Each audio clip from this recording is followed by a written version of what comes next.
How can we naturally boost the enzyme AMPK to slow aging without starving ourselves?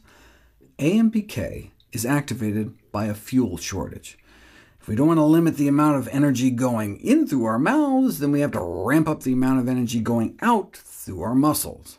Put people on a bike and start taking muscle biopsies while they cycle, and you can detect a near tripling of AMPK activation within 20 minutes.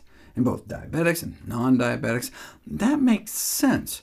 The muscles use up the ATP to contract, so AMP builds up and AMPK is activated.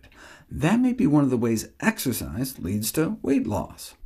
AMPK activation also leads to mitochondrial biogenesis, meaning the formation of extra mitochondria, the power plants within our cells where fat is burned and ATP is created. So AMPK doesn't just cause more fat to be shoveled into the furnace, it also causes more furnaces to be built. In this way, AMPK helps explain why endurance training eventually enables us to run faster and farther. So might an AMPK activator be like the fabled exercise in a pill? Indeed, AMPK activation can dramatically enhance performance. An AMPK activator drug given to sedentary mice for a month boosted their running endurance by 44%. After one such drug was discovered at the famed Tour de France, AMPK activators were banned by the World Anti-Doping Agency. So not just fasting in a pill, but an exercise mimetic too? People are often unwilling to perform even a minimum of physical activity, wrote a group of pharmacologists, thus indicating that drugs mimicking endurance exercise are highly desirable. The mass appeal of such a drug may tempt Big Pharma to view physical inactivity as a market to be medicalized for profit. But that vision pales in comparison to the universal market for an anti-aging remedy. In his essay on youth and old age, the Greek philosopher Aristotle described death as the loss of inner heat. Indeed, the progressive loss of function of the estimated 10 million billion mitochondria spread throughout the body is considered a core tenet of the biology of aging. But mitochondrial dysfunction isn't just a consequence of aging, but one of its causes. Dysfunctional mitochondria are thought to actively contribute to the aging process, an insight illustrated by a pioneering experiment published over 30 years ago.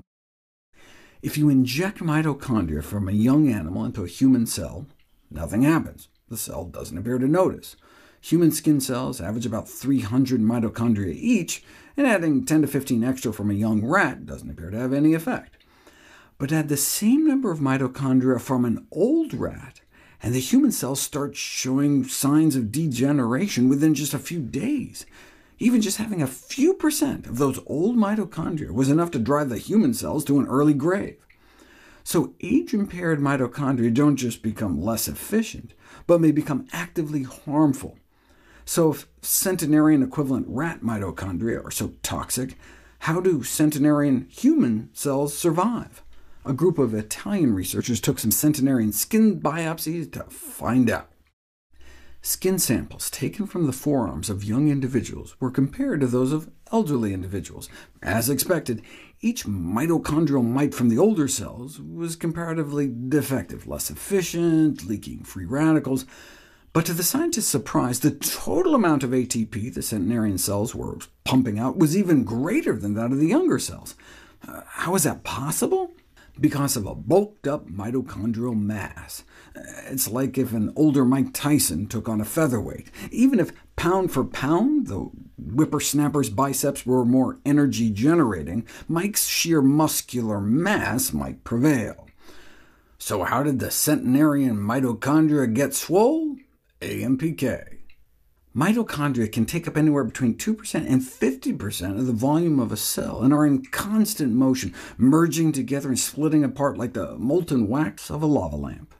In times of starvation or stress, the fusing of individual mitochondria together into a large tubular network can be advantageous, in part by diluting the effects of damaged mitochondria by mixing their contents in with others. AMPK appears to accomplish this by tipping the lava lamp balance from fission to fusion, by blocking one of the proteins necessary to break mitochondria back apart. This is thought to be one of the routes by which endurance exercise can rejuvenate mitochondrial function. Thanks to AMPK, working out may magnify your mitochondria as well as your muscles.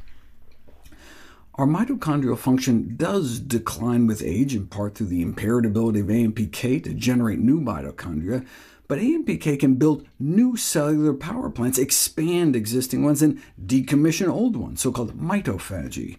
AMPK is said to serve as a mitochondrial guardian, and in that role may help guard against the ravages of age-related disease.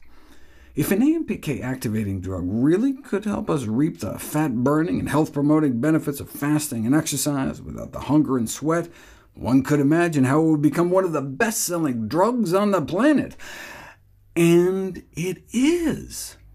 It's called metformin, prescribed more than 90 million times a year in the US alone. But should we all be taking it to prolong our lives? That's what I'll be covering next.